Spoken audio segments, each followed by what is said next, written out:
Yeah, what's good, Josh? I'm in the Bigga P, and I was here to talk about my thoughts on the PBC on Fox card, the inaugural card. Guess I'll start with the first fight. The first fight was Amir Mansour versus Dominic Brazil. Um, I think this fight interested me. First of all, because I think Mansour, although he is getting up there in age, he's in his 40s and physically not prime form anymore. I've warmed up to him because, like I said, the guy comes to fight. The guy comes to the ring in shape. He comes to fight every time, as limited as he is. And then we have Dominic Brazil from the Olympic team, who, just to put it lightly, I'm not very high on. A lot of things, pretty much the one thing I've talked about him about is his conditioning. And even though I think he weighed in less than what he usually did, I don't think it was enough. It should. I mean, guy his size should be in the 230s at least, somewhere around there. That's optimal. So the fight itself, I mean, it was very spirited. It was very wild slugfest. And then Brazil went down. I think it was in round two from a right hand. And I was thinking to myself, oh my god, I mean, Source got to finish this. But unfortunately, Mansour does not. And I think a lot of things that he was doing that probably hindered his process was the fact that he was throwing some very looping, wide punches instead of throwing them straight. If he had straightened out his punches, it could have probably been a different story. But other than that, I mean, he was sticking to what he was trying. He was going to the body. He's putting all types of pressure on the bigger guy. Brazil finally, I think, found out that he has a jab and started using it a little bit more. And the fight came to an abrupt end, and it was after pretty much another spirited exchange. And then all of a sudden, you goes to commercial, and it comes back, and then you see the referee waving his hands over Amir, and I'm thinking to myself, what the fuck is this? Um, and they didn't really go into specific at the time, but they was just said, it's a TKO. I'm like, TKO of what? So I was thinking, okay, maybe did Mansour just quit, or did he suffer an injury? I mean, why did he just up and left and just quit the fight? Especially in the fight that he was just, I mean, he was still up, he was willing to fight to me on the cards. And then they announced during the second fight, which I'll get into, that he had a fractured jaw. And it's probably because I know because in the later rounds of the fight he did eat a couple punches. I think there was an uppercut that he got hit with on the inside that probably did damage. Um, I hated to see the fight end like that because I thought maybe Brazil was probably on his way to getting exposed, and maybe it was to motivate him to actually work a little harder in the gym to get his conditioning right. But it was not meant to be, unfortunately. Um, Brazil survived another fight, and Mansour unfortunately came up short in another one. So, what can you say? It's boxing. Things happen. You get anyone over 200 pounds, they hit you. Sometimes things happen. In this case, it was a jaw injury. It's unfortunate, but hopefully speedy recovery to him. Second fight was Sammy Vasquez versus Aaron Martinez. Sammy Vasquez, came to my attention during the time when he was signed to Mike Tyson's promotional deal, before it went under. And then Aaron Martinez is more famously known for going life and death with Robert Guerrero and then actually defeating Devin Alexander in his next fight out. Um, he's also a guy that last year, a couple of years ago, on Friday Night Fights, was disposed of by Josecito Lopez in pretty easy fashion. So you get to do you get this, you get two spectrums of what Aaron Martinez is as a fighter. So you're thinking to yourself, which one are we going to see? We're going to see the Martinez in the Guerrero Alexander fights, or we're going to see the Martinez in the Lopez fight.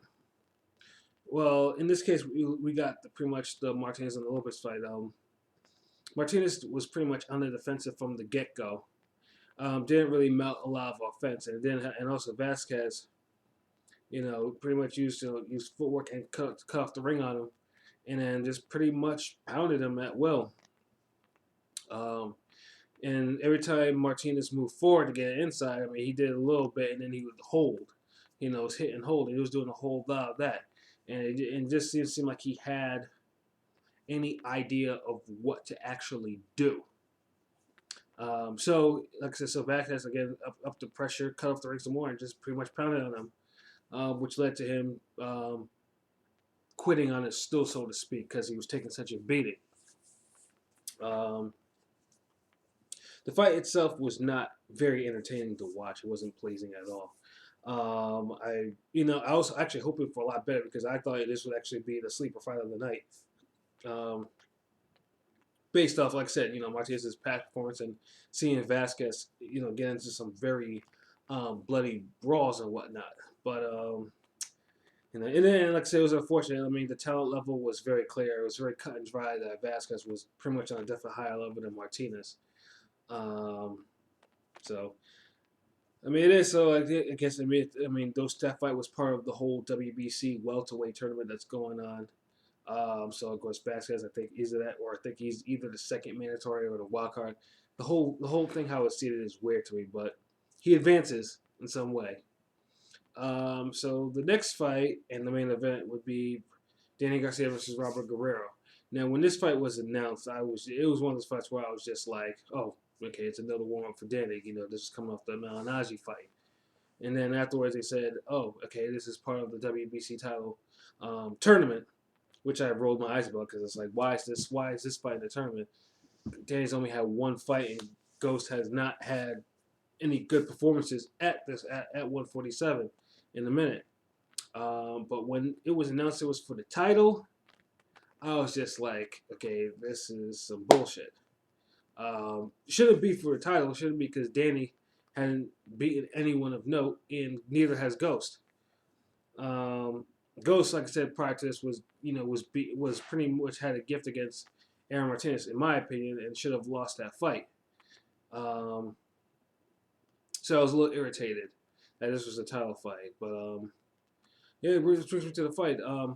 At first, Ghost seemed to actually have a plan. I mean, Ghost, for one thing, did seem like he was in better condition than he was in the Martinez fight. So he was pretty spirited. I mean, I gave Ghost the first 4 rounds off activity because he just pretty much he dictated the pace, and he seemed to have he had Danny finding his back, and he had him finding a little sloppy and a little bit uncomfortable at first.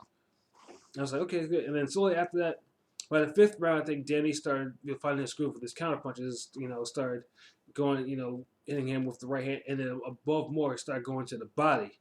And only needed maybe a couple of rounds of body work to slow Ghost down.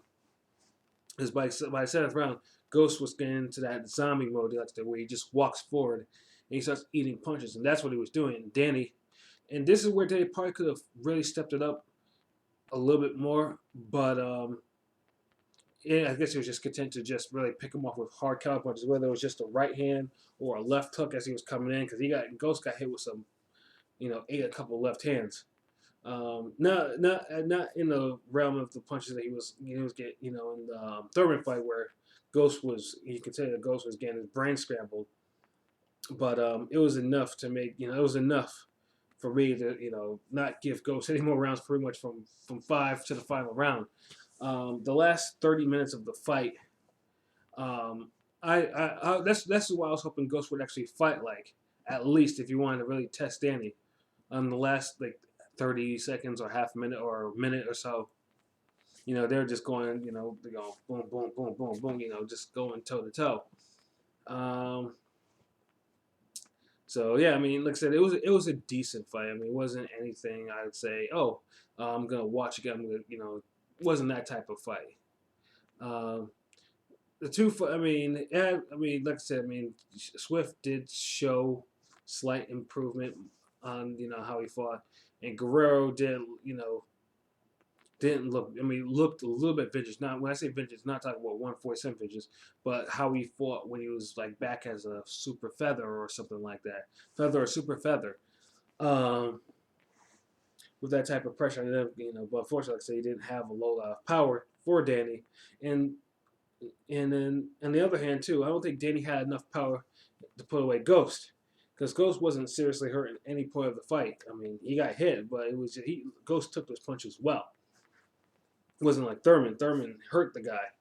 Um, so pretty much, I mean, I had it 116, 112, and all three judges had it 116, 112. So Danny Garcia now is your new WBC welterweight champion of the world. Incorrectly mentioned by Gus plenty of times as WBA, which was kind of, I mean, he did that thing like 2 or 3 times. I was just like, before finally it was corrected.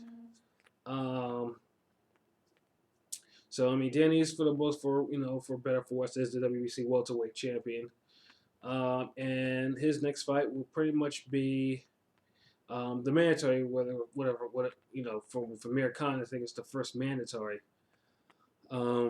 Which would be a rematch, from their fight from a couple years back where Danny scored the upset over Khan to pick up one of the 140 belts. So, we'll see how this tournament progresses. Like I said, I'm not really a fan of Danny being champion now or winning the title in this way and not really putting in the work at 147. It is what it is. I mean, it's politics of boxing. It is what it is. We'll see how it goes. Now, as for Ghost, I mean, I'm liable to. I mean, my doubt is I just think it's just maybe that Dan didn't have enough power for him because he's not really a welterweight in the sense of his power just yet. So I mean, we'll pretty much have to see. Like I said, if it's just if Ghost pretty much performs the way he did in this Garcia fight against maybe a lesser opponent, or we're going to see another repeat of a Kamagai or Martinez, handing out beatings in winning or losing efforts. So yeah, I mean, pretty much that's my thoughts. I mean, overall on the PBC fight, like I said, the announcing team wasn't all that great. I wasn't really enthralled with what they're doing.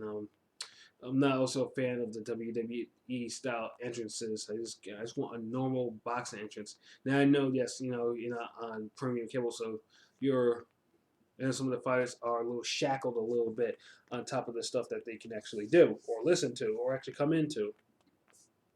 But hey, I always find it fascinating about the PBCs, just the way it's always, all the PBC, there's differences in there. Like the PBC on Spike I think is how ideally the PBC promotion should be run, in terms of like announcers and reporters and stuff like that. It's actually set up the way that it's out best out of all the other PBCs. But yeah, I mean, it is what it is, I guess. I mean, it's only the first show, so I'm pretty sure. I mean, they'll just take whatever criticism or whatever to the back to the drum board and see what they can get with regards to the next card that they hold. So, yep, those are my thoughts about the card. Like I said, it was a decent card. The middle fight, was a little bit of a stinker. Mansur Brazil was entertaining as it lasted, and then Garcia Guerrero was a decent fight. So yeah. Now of course it's like, it's like snow or whatever. So I'm about to go out for a minute and just brush the snow off my car and then go pick up something at the store. So till next time, peace.